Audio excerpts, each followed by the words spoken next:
ನಮಸ್ಕಾರ ಎಲ್ಲರಿಗೂ AVK ಡೈರೀಸ್ಗೆ ಸ್ವಾಗತ. ನಾನು ನಿಮ್ಮ ಅಂಕಿತಾ. ನೀವು ಈ ಸೌಂಡ್ನ ಕೇಳಿದ್ರೆ ಗೊತ್ತಾಗುತ್ತೆ ಎಷ್ಟು ಕ್ರಿಸ್ಪಿ ಆಗಿದೆ ಅಂತ.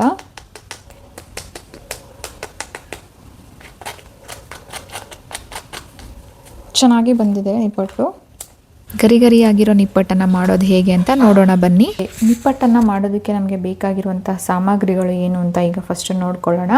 ಮೊದಲನೇದಾಗಿ 1/4 ಕಪ್ಪಷ್ಟು ಶೇಂಗಾ ಬೀಜ, ಅರ್ಧ ಕಪ್ಪು ಅಚ್ಚಕಡಲೆ, ಸಣ್ಣದಾಗಿ ಹಚ್ಚಿಟ್ಕೊಂಡಿರುವಂತಹ ಕರಿಬೇವು, ಹಾಗೆ 1 ಸ್ಪೂನ್ ಜೀರಿಗೆ, 1 ಸ್ಪೂನ್ ಓಂ ಕಾಳು. ಹಾಗೆ ನಮಗೆ ಖಾರಕ್ಕೆ ನಾನು ಇಲ್ಲಿ ಅಚ್ಚ ಖಾರದ ಪುಡಿಯನ್ನು ತಗೋತಾ ಇದ್ದೀನಿ. ರುಚಿಗೆ ತಕ್ಕಷ್ಟು ಉಪ್ಪು, ಸ್ವಲ್ಪ ಇಂಗು, 2 ಚಮಚ ಬಿಳಿ ಎಳ್ಳು, 1 ಪಾವ್ ಅಕ್ಕಿ ಹಿಟ್ಟನ್ನು ತಗೋತಾ ಇದ್ದೀನಿ. ಹಾಗೆ ಕರಿಯೋದಕ್ಕೆ ಎಣ್ಣೆಯನ್ನು ತಗೋತಾ ಇದ್ದೀನಿ. ಇಷ್ಟು ಸಾಮಗ್ರಿಗಳಿದ್ರೆ ಸಾಕು, ನಾವು ಗರಿ ಗರಿಯಾಗಿರುವಂತಹ ನಿಪ್ಪಟ್ಟನ್ನು ಮಾಡ್ಕೊಳ್ಳೋಣ. ಸಂಜೆ ಸ್ನ್ಯಾಕ್ಸ್ಗಾಗಿರಬಹುದು, ನಮಗೆ ಯಾವಾಗ ಈ ಮಳೆಗಾಲದಲ್ಲಿ ಏನಾದರೂ ಗರಿ ಗರಿಯಾಗಿ ಖಾರವಾಗಿ ತಿನ್ನಬೇಕು ಅನ್ನಿಸ್ದಾಗ ನಾವು ಮನೆಯಲ್ಲೇ ಮಾಡಿಟ್ಕೊಂಡ್ರೆ ಎಲ್ಲರಿಗೂ ಇಷ್ಟ ಆಗುವಂತಹ ಗರಿ ಗರಿಯಾಗಿರುವಂತಹ ನಿಪ್ಪಟ್ಟನ್ನು ಹೇಗೆ ಮಾಡೋದು ಅಂತ ಈಗ ನೋಡೋಣ. ನಾವು ಮೊದಲನೇದಾಗಿ ಒಂದು ಬಾಣಲೆಯಲ್ಲಿ ಶೇಂಗಾ ಬೀಜನ ಹಾಕ್ಕೊಂಡು ಒಂದು ಕ್ರಿಸ್ಪಿಯಾಗಿ ಹುರ್ಕೊಳ್ಳೋಣ.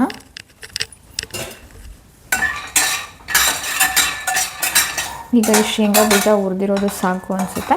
ಇದನ್ನು ನಾವು ಪಕ್ಕಕ್ಕೆ ಇಟ್ಕೊಳ್ಳೋಣ. ಸಿಪ್ಪೆ ತೆಗೆದು ನೀಟಾಗಿ ರೆಡಿ ಮಾಡ್ಕೊಬೇಕು. ಸಣ್ಣ ಉರಿಯಲ್ಲಿ ಅಕ್ಕಿ ಹಿಟ್ಟನ್ನು ನಾನು ಸ್ವಲ್ಪ ಹುರ್ಕೋತೀನಿ. ಈ ರೀತಿ ಮಾಡೋದ್ರಿಂದ ನಮಗೆ ಗರಿಗರಿಯಾಗಿ ಇರುತ್ತೆ. ಅಕ್ಕಿ ಏನಾದರೂ ಹಸಿ ವಾಸನೆ ಬರ್ದಂಗೆ ಚೆನ್ನಾಗಿರುತ್ತೆ. ತುಂಬ ಲೋ ಫ್ಲೇಮಲ್ಲಿ ಇಟ್ಕೊಂಡು ನೀವು ರೋಸ್ಟ್ ಮಾಡ್ಕೊಬೇಕಾಗುತ್ತೆ, ಇಲ್ಲಾಂದರೆ ಅಕ್ಕಿ ಹಿಟ್ಟು ಸಿಯೋ ಚಾನ್ಸಸ್ ಇರುತ್ತೆ. ಜಸ್ಟ್ ಈ ರೀತಿ 1 ನಿಮಿಷ ಬಿಸಿ ಮಾಡಿಕೊಂಡ್ರೆ ಸಾಕು, 1 ಅಥವಾ 2 ನಿಮಿಷ ಅಷ್ಟೇ.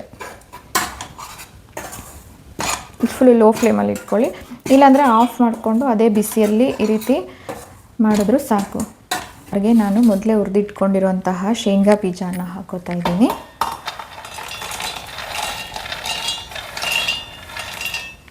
ಅಚ್ಚಕಡಲೆಯನ್ನು ಹಾಕೋತಾ ಇದ್ದೀನಿ.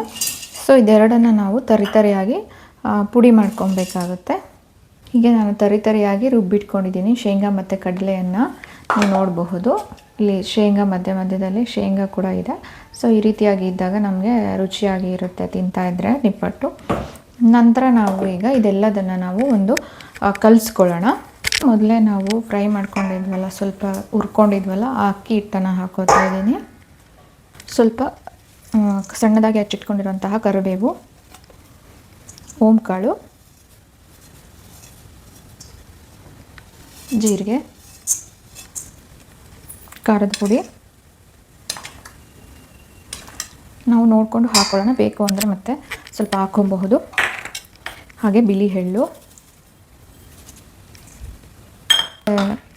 ತರಿಯಾಗಿ ರುಬ್ಬಿಟ್ಕೊಂಡಿದ್ದಂತಹ ಕಡಲೆ ಮತ್ತು ಶೇಂಗಾ ಪುಡಿ,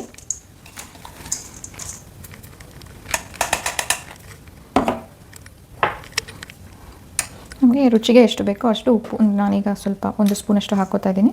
ಮತ್ತೆ ಟೇಸ್ಟ್ ನೋಡ್ಕೊಂಡು ಬೇಕಿದ್ರೆ ಆ್ಯಡ್ ಮಾಡ್ಕೊಬಹುದು.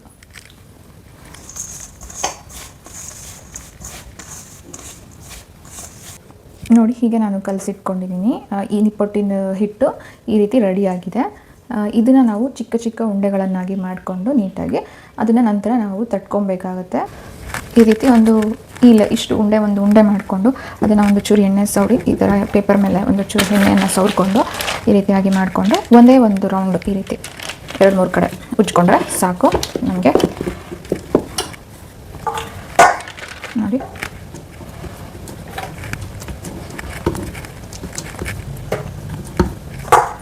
ನೀವು ಹಾಗೇನು ಉಜ್ಕೊಬೋದು, ಪೇಪರ್ ಹಾಕಲೇಬೇಕು ಅಂತ ಇಲ್ಲ. ಆಗ ನಮಗೆ ಗೊತ್ತಾಗುತ್ತೆ ನೀಟಾಗಿ ಯಾವ ಸೈಜಲ್ಲಿದೆ. ಇಷ್ಟು ಸಾಕಾಗುತ್ತೆ ಅಂತ ಎಲ್ಲ ಕಡೆ ಉಜ್ಜಿ ಇಷ್ಟಿದ್ರೆ ಸಾಕಾಗುತ್ತೆ ನಿಪ್ಪಟ್ಟು. ಸೊ ಈ ನಿಪ್ಪಟ್ಟನ್ನು ನಾವು ಈ ರೀತಿ ನೀಟಾಗಿ ಹಿಂಗೆ ಅಂದ್ಕೊಂಡ್ರೆ ನಮಗೆ ಕೈಗೆ ಆರಾಮಾಗಿ ಬರುತ್ತೆ. ಇದನ್ನು ನಾವು ಇದನ್ನು ಕಾದಿರುವಂತಹ ಎಣ್ಣೆಗೆ ಬಿಡೋಣ.